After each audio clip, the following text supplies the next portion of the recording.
Os temas hoje considerados politicamente corretos ou incorretos, por certo, ainda vão suscitar muitas discussões em quaisquer fóruns da sociedade brasileira. Aqui mesmo, nessa televisão, na semana que passou, nós tratamos talvez daquele que de forma mais verticalizada hoje suscita discussão na sociedade, que foi a decisão do Supremo Tribunal Federal de reconhecer, sob o ponto de vista legal, a união entre pessoas do mesmo sexo. Pois bem, hoje voltamos a mais um desses assuntos polêmicos, considerados politicamente corretos. Estou me referindo à cartilha Por uma Vida Melhor, lançada recentemente pela ONG Ação Educativa, chancelada pelo Ministério da Educação e Cultura do Governo do Brasil, para a educação, alfabetização de jovens e adultos. Essa cartilha consagra, por exemplo, que não se use a concordância verbal correta. Só para citar uma frase: os livros ilustrado mais interessante estão emprestados, fecha aspas. É para discutirmos os vários ângulos do politicamente correto e da língua culta, e agora dessa introdução em nome daquilo que é considerado politicamente correto, que nós estamos iniciando mais uma edição do programa Visão Política pela FGF-TV, canal universitário 14 da NET. E para discutirmos os vários ângulos desse tema, nós trouxemos três dentre aqueles que integram a nossa equipe, mais indicados para falar. O professor, mestre em Direito, professor da Universidade Federal do Ceará, anos e anos de magistério, o professor Cândido Albuquerque. O também professor e cientista político, que semanalmente nos ajuda aqui a discutir, que é o professor Francisco Moreira, não menos também experiente em sala de aula, pelos seus anos a fio do magistério. O professor doutor em História Política, integrando o Departamento de Educação da Universidade Federal do Ceará, Rui Martinho Rodrigues. Eu sou Arnaldo Santos. Peço a você, assinante, apenas um minuto para um rápido intervalo e já voltamos.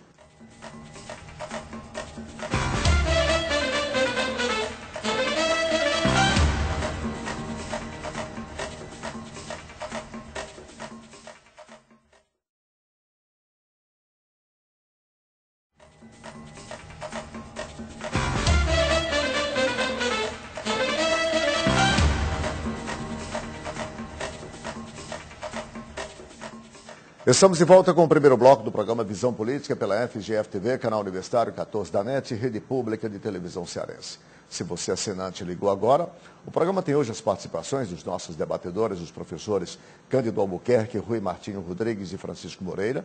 E vamos iniciar o programa tratando do assunto objeto do editorial de abertura, que é a publicação dessa cartilha Por uma Vida Melhor, de responsabilidade da ONG Ação Educativa, para a educação de jovens e adultos.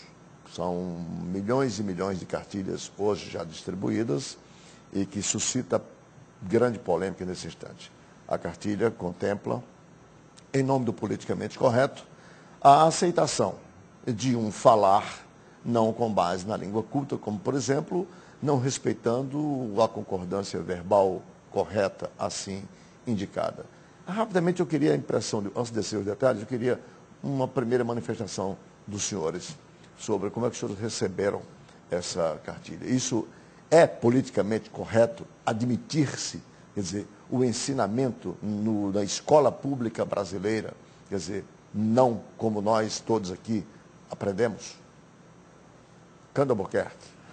Bom, Arnaldo, eu primeiro estou feliz em voltar ao programa, né? Estava algum tempo afastado, né? Aliás, eu devo só, se você me permite, um parênteses, muitas pessoas me abordaram perguntando por que você havia sido demitido. Eu disse que não ocorrera isso jamais, nenhuma hipótese, porque os seus afazeres como professor e como advogado estavam lhe deixando ausente, mas hoje, para a alegria dos assinantes, você está de volta. Muito obrigado. Bom, Arnaldo, eu vejo que a distribuição dessa cartilha reclama duas atitudes do Ministério Público Federal. A primeira, entrar com uma ação para recolher essas cartilhas. E a segunda, pedir a prisão do ministro por tentativa de homicídio contra a língua portuguesa. Porque é um absurdo o que esse rapaz está fazendo. Arnaldo, além da ofensa à honra da escola. Porque qual é a função da escola? É modificar. A escola tem que ser transformadora. Ela deixa de ser transformadora ao final do ciclo. Todos serão cultos ao terminar a universidade. Essa é a lógica. Mas eu não posso começar, nunca estudei, quero começar a estudar, mas já quero entrar no científico. Não. A escola discrimina sim. Ela discrimina quem não sabe ler, tem que entrar na alfabetização, depois vai para o segundo grau, depois faz a universidade. E a discriminação é importante. A escola tem esta função, para transformar a pessoa, porque se é para a pessoa não ser transformada, o que ela vai fazer na escola? Se ela vai lá para o que ela faz errado, ela continuar fazendo errado, qual é a função da escola? Esse é que é o problema grave que se vê hoje. Se você tem na escola um mecanismo de não transformação, de aceitação do erro, nós estamos jogando dinheiro fora. Então, me parece de uma gravidade. Eu estou esperando do Ministério Público uma ação para mandar recolher essas cartilhas. Né? Uma ação contra o ministro, porque nós não precisamos de um ministro dessa natureza, um ministro que permite que se... Arnaldo, olha, o que a discriminação não pode ter é quando ela for uma fonte de privilégio ou de perseguição. Mas a lei discrimina. A escola discrimina, mas esta é a função dela. Ela discrimina no começo para igualar no fim. Quem é analfabeto está na alfabetização, quem já está alfabetizado vai para o segundo grau. Essa discriminação, e no final... Vai para o ensino básico todo. O ensino básico, depois o segundo grau, depois a universidade. Depois, e lá no fim... depois o ensino médio. Não tem mais segundo grau não, e você já pode me acusar de estar lhe discriminando agora. Então veja você, me parece que quem fez essa cartilha é uma exceção na escola. A pessoa, o autor dessa cartilha, ele entrou na escola... É uma autora. A autora, eu vi até a entrevista dela, eu vi. Ela foi uma exceção da escola. A escola não conseguiu transformá-la. Ela entrou na escola e saiu sem aprender nada. Ela não entendeu a função da escola. Pois não, Rui. O pior é que não é exceção. Pior não é exceção. Talvez seja a regra. Eu penso que várias coisas cercam esse debate que é muito antigo. Ele veio agora a público por causa do Ministério ter lançado uma cartilha com essa tendência. Mas, em primeiro lugar, criou-se um falso conflito entre a linguística e a gramática. Que a gramática é normativa, diz como é que se deve falar e escrever. A linguística trata de outro problema, trata de como se formam e se transformam as línguas, as linguagens escrita ou verbal. E como as pessoas descobriram a linguística, se deslumbraram com ela, e aí acharam que só era preciso entender como é que acontecem as transformações nas línguas, e, portanto, já que as línguas são dinâmicas, devíamos jogar fora a gramática. Mas a gramática não conflita com a linguística. A linguística cumpre um papel e a gramática outro. Eu já disse o papel da linguística. Qual é o da gramática? O papel da gramática é moderar a dinâmica de transformação das línguas vivas. Moderar para quê? Para evitar a proliferação de dialetos, de falares regionais. Quando não existia gramática não é uma coisa que tem existido desde sempre. Na antiguidade clássica não existia. E por isso é que o latim acabou. Que teria sido uma coisa maravilhosa se o latim tivesse sido preservado. Porque não precisava fazer essas tentativas como se faz hoje com o Esperanto. Então o mundo inteiro falava latim. E todo mundo se entendia. E toda reunião, todo acontecimento, todo evento que reunisse sábios, filósofos, intelectuais, se falava em latim. Não tinha problema de tradução de língua. Mas o latim acabou a falta de uma gramática.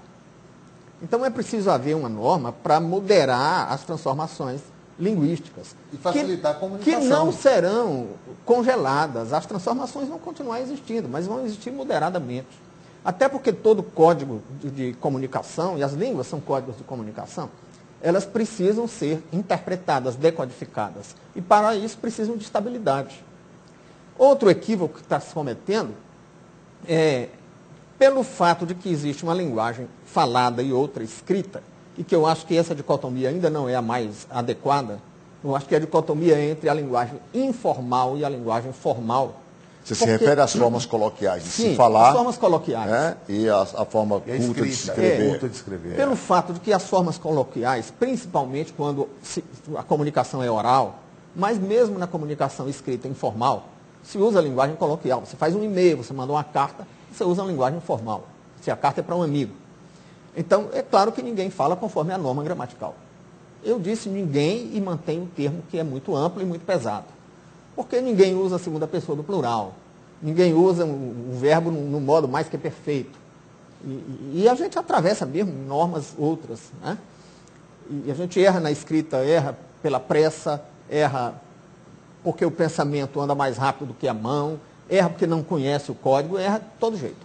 Mas isso não significa que a gente possa esquecer a normatividade, né? A distância entre a norma e a prática da língua precisa, justamente porque eu erro muito, eu preciso aprender a norma para que a língua se mantenha.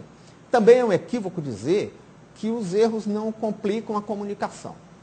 Todo mundo entende, pode falar assim que todo mundo entende. É claro que entende uma linguagem simples, principalmente se houver empatia entre os comunicantes. Mas se você, por exemplo, for tratar um texto de um contrato numa questão judicial, é claro que um contrato comercial, se você começa usando singular, depois usa plural, você não sabe quantos objetos foram adquiridos naquela transação comercial. Então é preciso haver concordância, é preciso seguir a norma gramatical. Professor Moreira. A norma gramatical, ela tem a função de dar precisão à comunicação. É preciso que não se esqueça. E é isso que se busca através da gramática. Deixa eu ouvir o professor Moreira também, nessa primeira impressão, para depois nós descermos aos detalhes.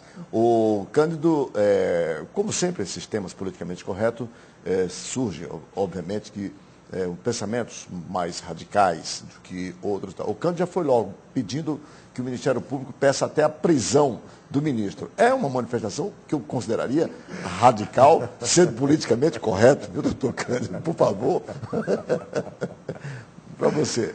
Pois é. Eu acho que eu vejo essa coisa por um outro viés. Eu gostaria muito de ter lido a cartilha, né? Eu não li a cartilha, eu vi apenas comentários, né, dos jornais, da grande mídia com relação à cartilha. Eu né? inclusive procurei comprar, mas como ela é distribuição gratuita para as escolas públicas, Então, quer dizer, eu vi comentários extremados, né? Não tantos quanto do Cândido, mas extremados também.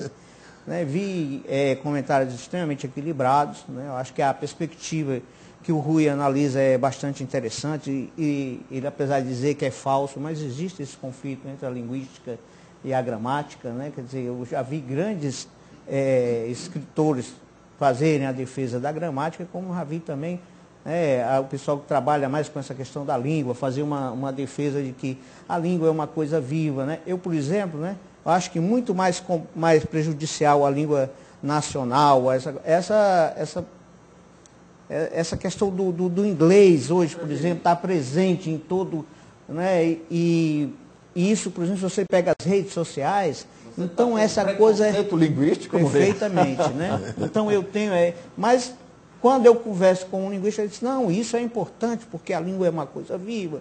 Enriquece a língua, de certo modo. Então, né? Quer dizer, você vê que tem uma série de aspectos que são vistos do ponto de vista positivo, né? Então, Mas tem um abuso. Enriquece, mas tem um abuso. Sim, eu o também acho. necessário né? do estrangeirismo é um abuso. Mas, né? por exemplo, né, eu tenho uma certa dificuldade para ver, por exemplo, essa questão como uma coisa errada, mesmo porque lá está te falando muito mais da questão da discriminação. Pelos comentários que eu vi, muito era a questão de você não pode discriminar uma pessoa que fala assim, né? Moreira, mas aí tenta concluir. Deixa eu só concluir esse raciocínio. Essa é a justificativa da autora e da ONG, mas chancelada está lá pelo explicado, Ministério. né? Pelo menos foi um dos coisas que eu li a respeito. Está explicado o quê, Moreira? Está explicado que é com esse objetivo. Na Qual própria cartilha, objetivo? De dizer que a pessoa não pode ser discriminada porque fala errado. Mas o correto não seria, então, ensiná-la a forma certa, porque a escola tem essa função de transformar. Não. A cartilha, ao que está sendo informada a nação, ela não permite, ela dá como certo, ou seja, ela aceita o erro na própria escola. Quando, na verdade, a função da escola, a função da escola é fazer essa transformação. A pessoa que diz, livros precisa aprender na escola, precisa ser transformada na escola e passar a dizer os livros. Os livros vão e não os livros é. Claro, os livros são, os livros... Enfim, só para concluir. Por quê? Porque se você não discriminar no sentido positivo, discriminar para modificar para o correto, essa pessoa lá na frente vai terminar a escola, não aprendeu.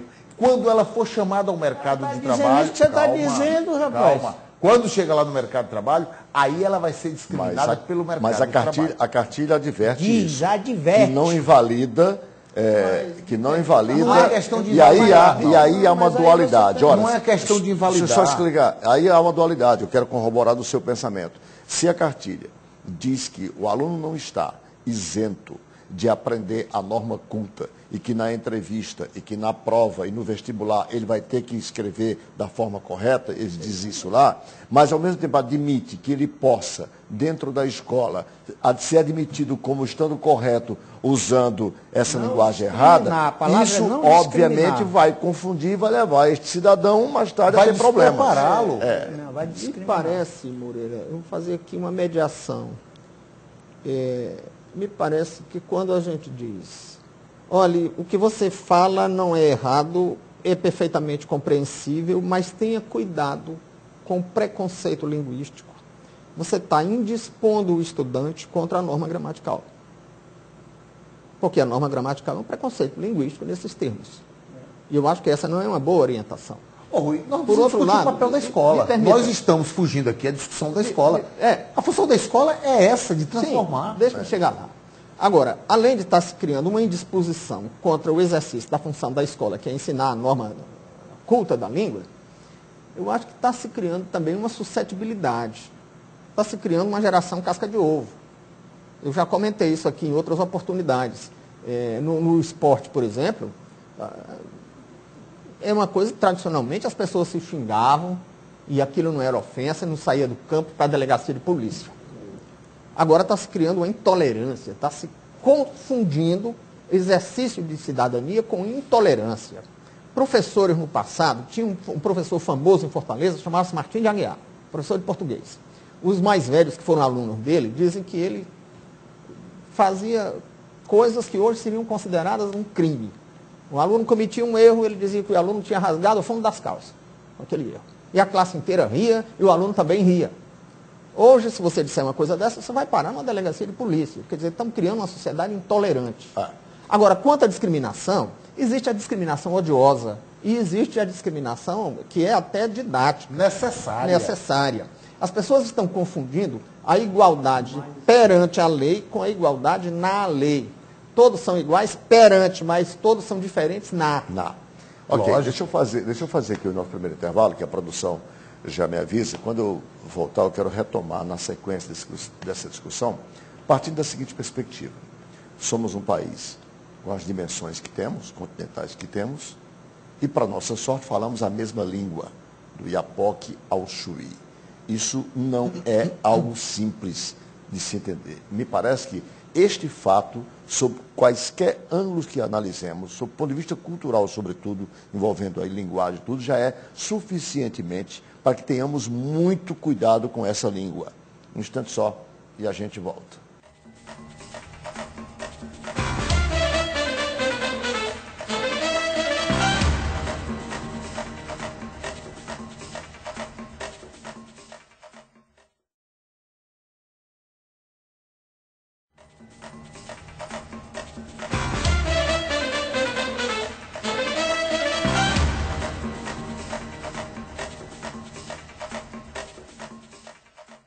Estamos de volta com o segundo bloco do programa Visão Política pela FGF-TV, canal universitário 14 da NET, rede pública de televisão cearense. Para você, assinante que ligou agora, nós temos hoje as participações dos nossos debatedores, os professores Francisco Moreira, Rui Martinho Rodrigues e Cândido Albuquerque.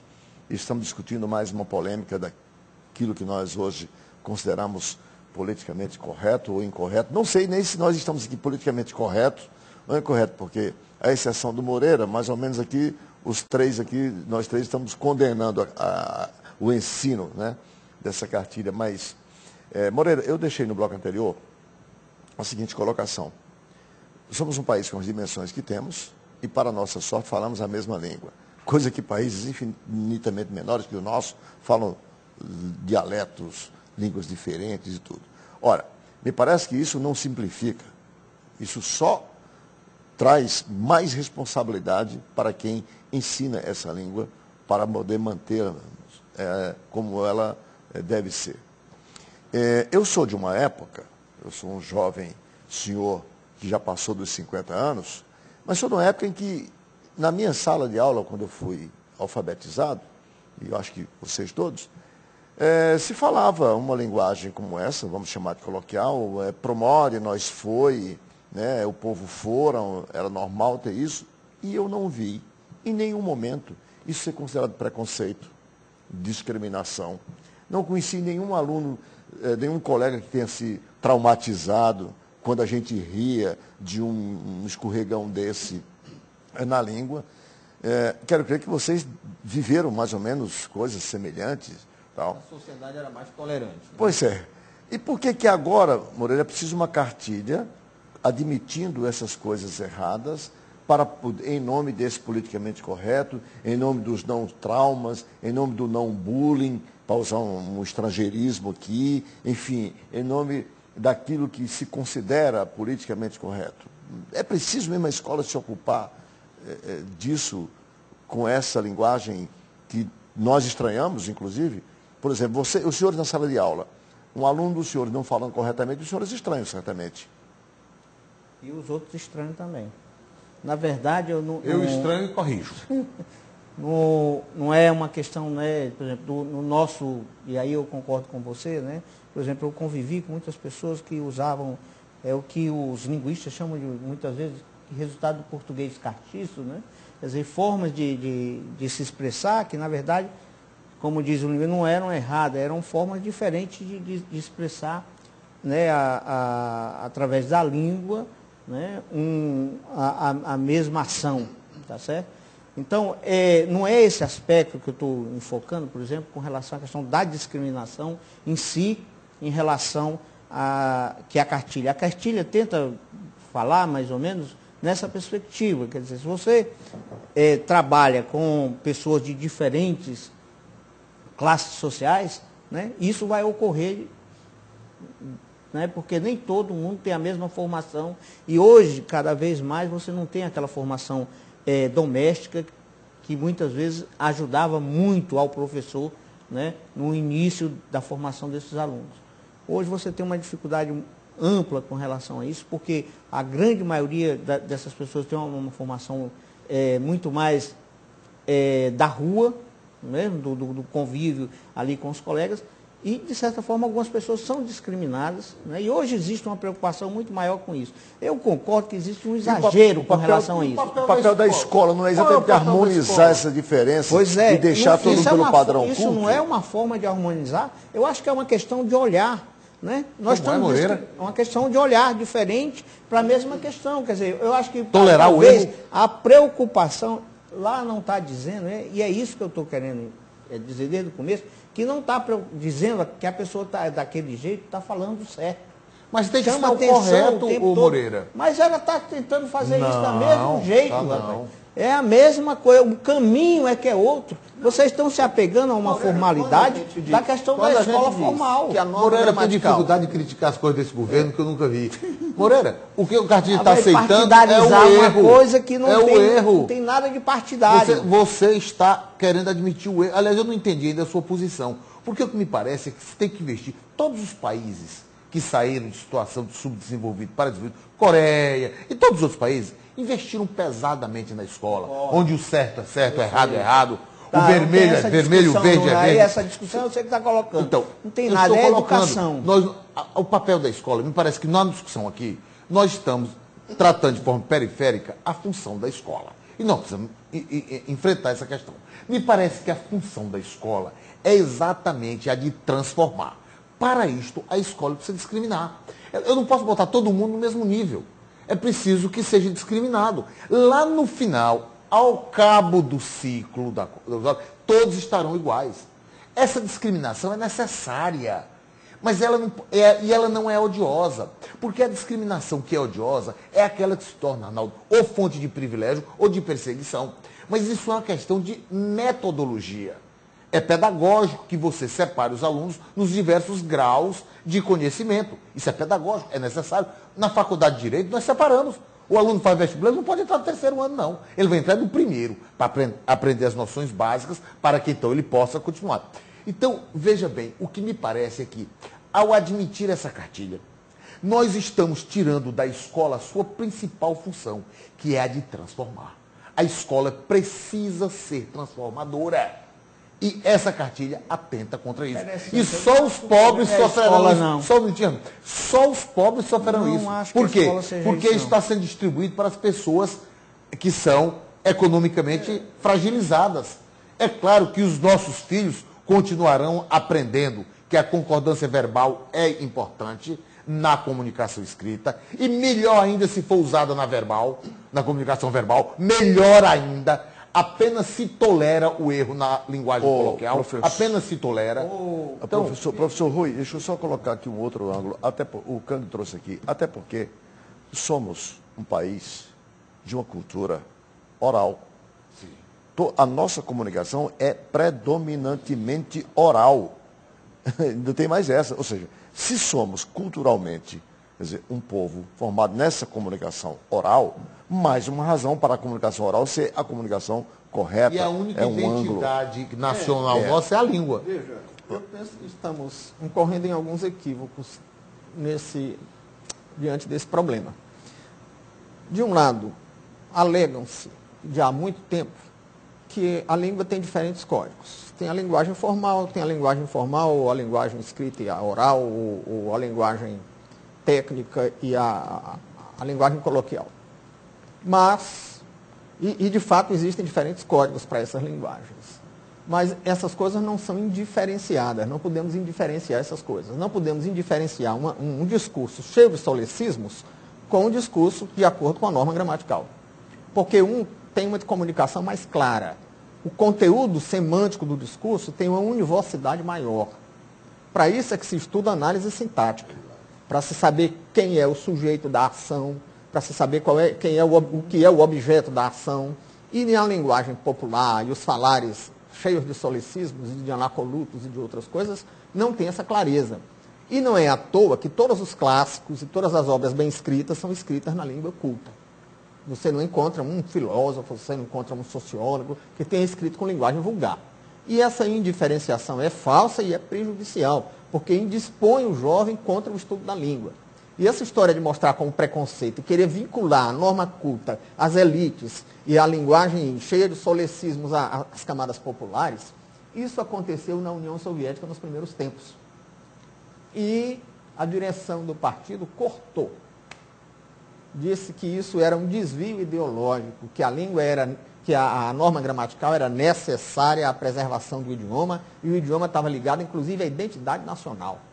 Então, acho que tem aí um pouco daquilo que o Lenin chamou de doença infantil do esquerdismo, quando ele disse esquerdismo, doença infantil do comunismo. Agora, tem um livro com esse nome. Professor, acho que tem um pouco disso. Professor Rui, viés ideológico aí. Eu até entendo que nós, enquanto sociedade, portanto aqui fora dos muros das escolas, nós até entendo que nós tenhamos que ser, para ser politicamente correto, tolerantes com as pessoas que mesmo tendo estudado, quer dizer, ao nosso lado, na nossa sala... E mesmo dentro da sala de aula, olha, eu não tiro ponto de aluno meu, porque tem erro gramatical no texto. Porque quem escreve tem direito a um revisor. Pronto. Que o aluno não tem na sala de aula. Agora, mas o fato de que nós temos direito a um revisor também sinaliza que nós precisamos de alguém que corrija a nossa escrita para adequá-la à norma. Então a norma é preciosa. E aí a norma gramatical é preciosa. Aí é a escola que exerce o papel tem que primeiro, defender, portanto, a norma. A norma.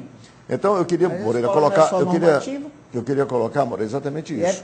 E a desgraça da escola brasileira é justamente isso. Você ensina a pessoa no aspecto formal, certo? A formalidade.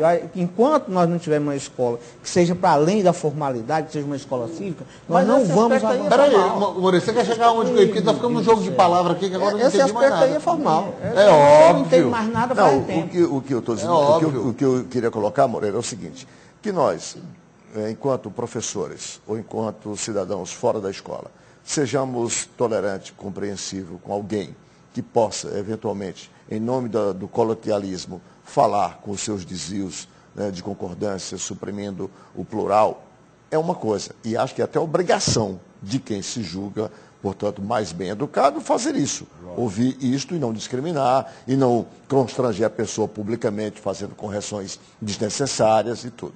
Até aí, ok, tudo bem. Agora, a escola deve chancelar isso, Moreira? Essa aqui é a colocação que eu faço. A questão é que é a escola. Pois é, a escola deve chancelar isso? O MEC, como órgão representante do ensino no Brasil, chancelar um material didático desse jeito? Está descaracterizando a função da escola. Material didático. Nós estamos falando aqui sem conhecer o material didático. Essa que é a Mas pelo que nós conhecemos. Moreira, nós conhecemos está publicado. Eu não vi, eu estou falando de uma coisa do disse-me-disse. Tá certo? Eu não vi. O que eu vi foi análises diferenciadas. Tá certo? E o pior, eu vou levantar uma outra questão que eu acho que é fundamental quando você discute esse problema. Né? Quais são os interesses que estão por trás disso? É o interesse, por exemplo, a grande mídia levantou a peteca, é porque tem interesse realmente em resolver isso? Né? É claro que sim, Moreira. Eu não acho não, que Moreira, não. você está desviando o assunto. Não. Você agora já quer dizer que existem forças ocultas, está dando o dinheiro quadro. Não, é a revolta é nacional, é explícito. Porque o ministro da Justiça, o ministro da Educação, está permitindo que se mantenha a pessoa inculta na escola. Está descaracterizando a função da escola. Você está desviando o assunto. Não, nós estamos discutindo o seguinte, como é que não se permite que a escola... Não, como é que vai se permitir que a escola não seja transformadora? Como é que a escola não ensine? Disso, pelo amor de Deus, gente, esse ministro devia botar a mão na consciência e ver que ele não pode fazer isso com a educação. E o Ministério Público, Arnaldo, eu disse naquela hora brincando, mas é sério, o Ministério Público precisa entrar com uma ação e recolher essas cartilhas. O filho da pessoa pobre tem direito a aprender corretamente, porque lá fora ela vai concorrer com o filho da pessoa abastada que aprendeu corretamente. Não é justo criar há uma preocupação que eu acho procedente com o fato de que as nossas escolas estão formando analfabetos funcionais. Exato. Isso é relevante. Isso é há quantos anos? Isso não é conspiração política. Não isso estamos falando em prazo. Né? Não estamos falando em prazo. Estamos discutindo o fato de que agora, só agora... que há muitos anos... Sim, eu concordo com você. Ricardo Hoje agora. Concordo com você. Essa pedagogia... Tem que mudar, gente. Essa pedagogia que se insurgiu contra os conteúdos vem dos anos 70 ou até dos anos 60. Agora, pela primeira vez, o Ministério da Educação passou a promover uma guerra aberta contra uma norma gramatical. Isso que é surpreendente. Eu não consigo. Deixa eu colocar aqui para vocês. Moreira, deixa eu só colocar uma coisa aqui. A raiz de tudo isso, quer dizer, além dessa onda que se convencionou chamar de politicamente correto, a raiz de tudo isso está, primeiro, na universalização do ensino, que foi feito em detrimento da qualidade. Lembremos disso. A universalização era urgentíssima. Felizmente atingimos esse estágio. Mas ela não poderia vir sozinha, tinha que vir acompanhada também do cuidado com a qualidade. Esse é o primeiro ponto. Paralelo a isso, em nome dessa universalização, não esqueçamos que passamos a tolerar a criança a ser aprovada, ou seja, passar de uma série para outra, sem ter aprendido os conteúdos exigidos para passar, que era também em nome do politicamente correto, para não se sentir discriminada, que era para chegar. O resultado foi que, para corroborar o pensamento que o Rui lembrou muito bem, foi o analfabeto funcional, que ao final do ciclo do ensino básico e do ensino médio, estes alunos que foram tolerados em nome dessa universalização e em nome desse politicamente... Arnaldo. Foi não aceitar rapaz. Um aluno que a média era 7, ele só tirava 5 era uma questão estatística de Estado. Quer dizer, para poder estatisticamente dizer que tantos alunos tinham passado, que não existiam... E uma forma também pedagógica de ver essa perspectiva. Que perspectiva, Moreira? Pedagógico. Nós estamos no jogo de palavra aí que não está pedagógico, tolerando... nós estamos tolerando o sujeito ficar na escola e não aprender. Essa escola não está... Rui, me permita. Porque a discussão para mim é qual é o papel da escola. O papel da escola é transformador. A escola precisa transformar. Olha o que a França fez há uns 20 anos atrás, estabelecendo os ciclos de competência. O primeiro ano tinha que ter a competência de deixar o aluno pronto para ficar no segundo ano. Ou seja, ele só ia para lá quando aprendesse o conteúdo do primeiro ano. Parece que 75%, alguma coisa assim. E no Brasil se fez o contrário. Você não sabe, mas passa.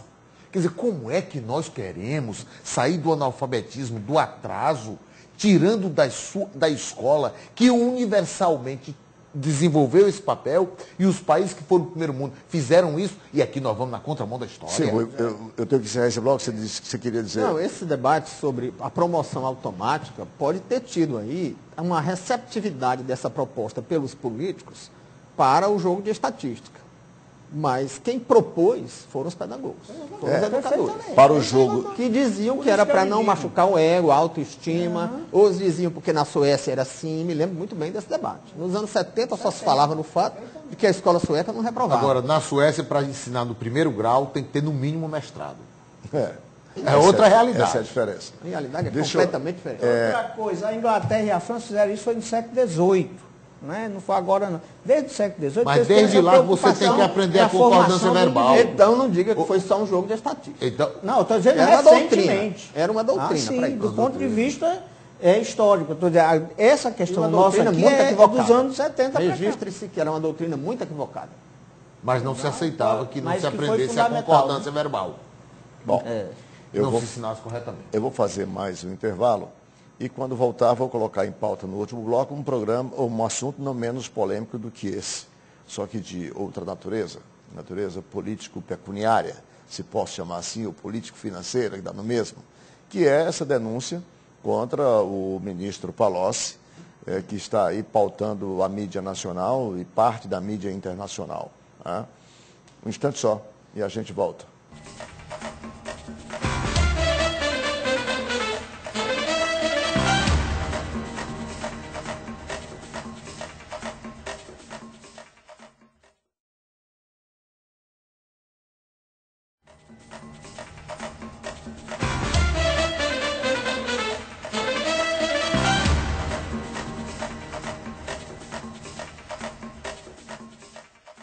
Estamos de volta com o terceiro e último bloco do programa Visão Política pela FGF-TV, canal Universitário 14 da NET e Rede Pública de Televisão Cearense.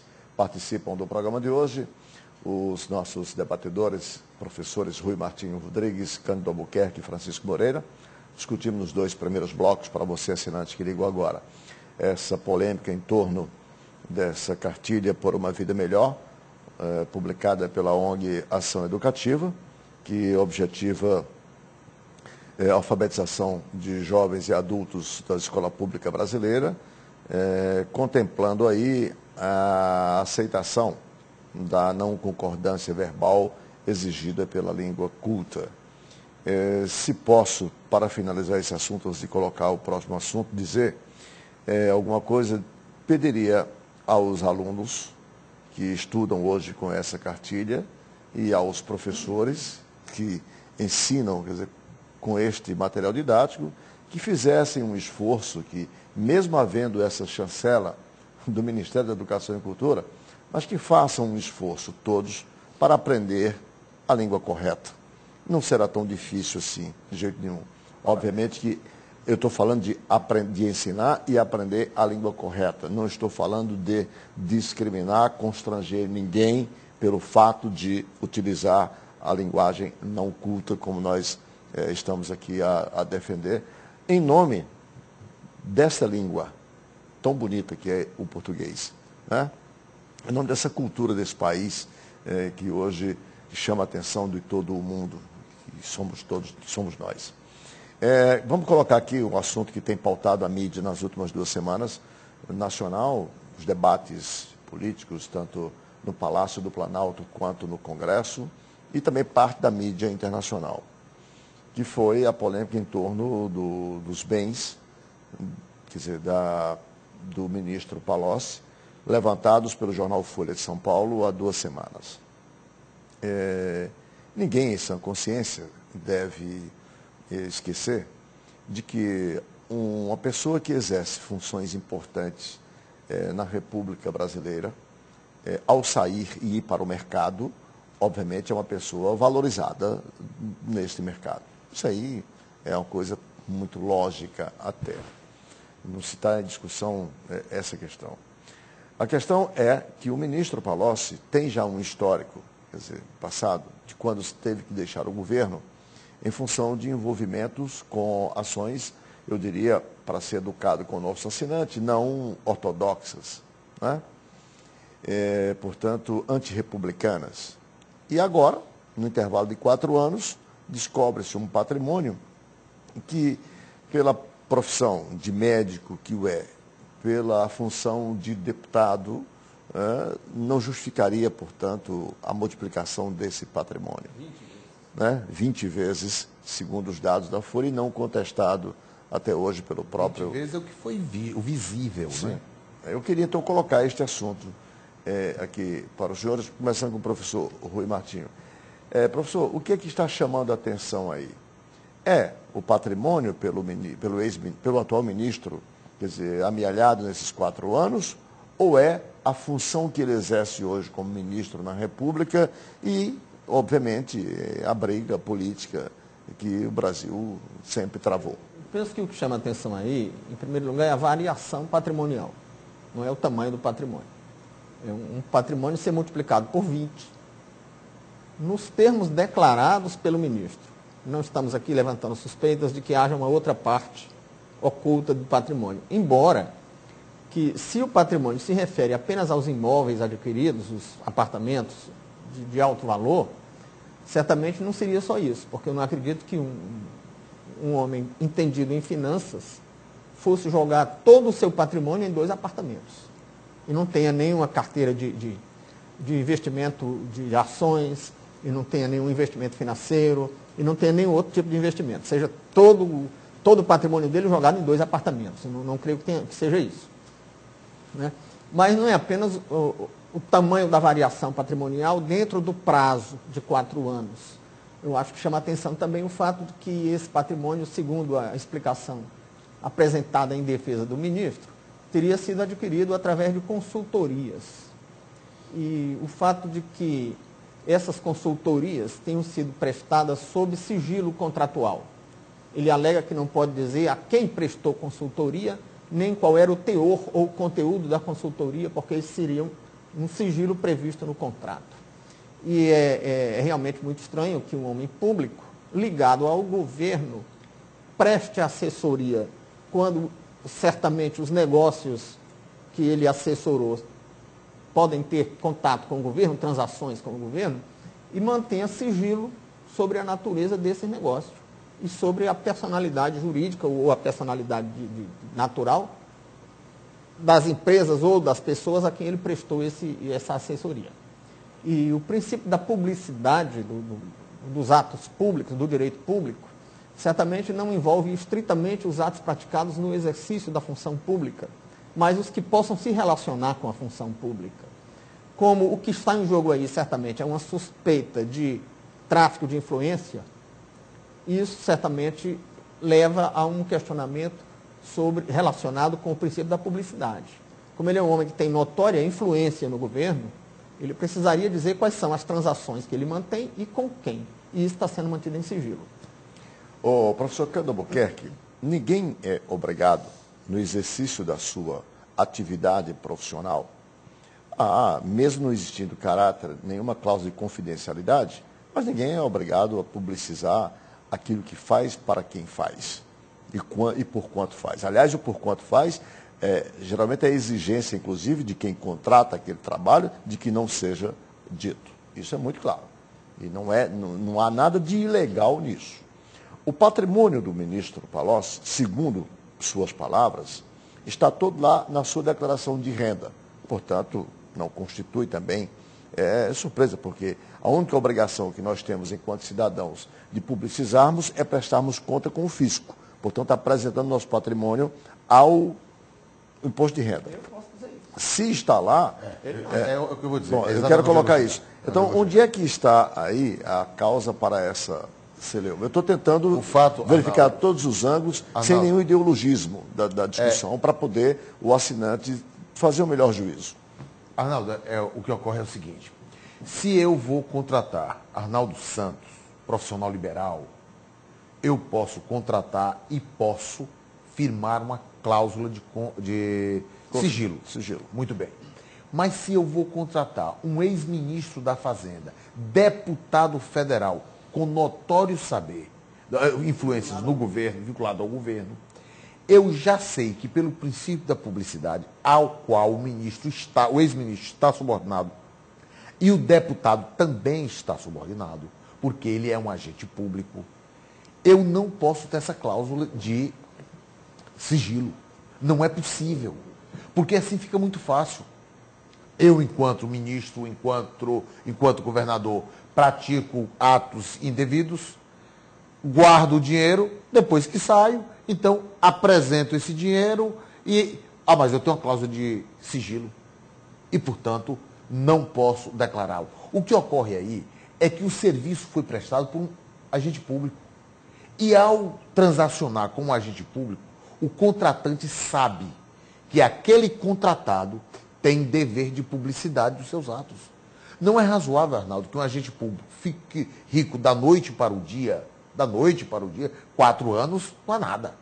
Para você formar um patrimônio milionário, como foi o caso dele, porque em imóveis nós estamos sabendo que ele aplicou 7 milhões em alguma coisa, que é um apartamento e um conjunto de salas para escritório. Mas será que um economista, porque ele é médico, mas ele na verdade é voltado para a economia, é um estudioso da economia, investiu tudo o que ele ganhou em 2 imóveis? Mas esse cidadão, enquanto deputado federal, suas empresas não estão impedidas de trabalhar e, portanto, firmar contratos e ganhar dinheiro enquanto ele exerce seu mandato de deputado. Estão. Aí é que não há o sigilo por isso. Ele não pode fazer isso com o governo. Aí é que é o problema. Não, mas não há serviço dele, não há serviço dele com o governo. Você não sabe a que ele prestou serviço? O serviço da iniciativa privada. Não, a confiabilidade. Não, você não vamos sabe. nos ater ao que está dito pela imprensa. A imprensa em nenhum momento disse que ele prestou serviço para o governo. Não. Pelo contrário. O que a imprensa está dizendo é que não sabe a quem ele prestou o serviço e que, portanto, precisaria saber. Vamos imaginar que ele prestou serviço a uma construtora que tem uma grande obra do governo, já está manchada o contrato. Esse é que é o problema, Arnaldo. Não podemos ser tão superficiais. A questão reside aí. Toda a inquietação está no seguinte fato. Ele diz que prestou serviços para a iniciativa privada. Mas a iniciativa privada estava prestando serviço ao governo? Porque aí houve triangulação.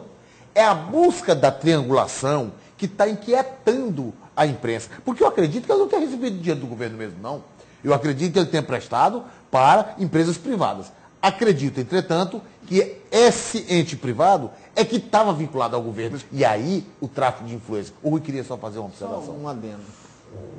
Criou-se na Constituição, houve uma reforma há alguns anos, que introduziu uma palavrinha, e eu era contra que se introduzisse essa palavrinha. Porque é um conceito aberto, um conceito indeterminado. Eu acho que as normas jurídicas devem ter conceitos, na medida do possível, conceito muito claro. Mas lá onde a Constituição diz, o serviço público se regerá pelos princípios... Artigo 37 da Constituição. Artigo 37, elenca vários princípios.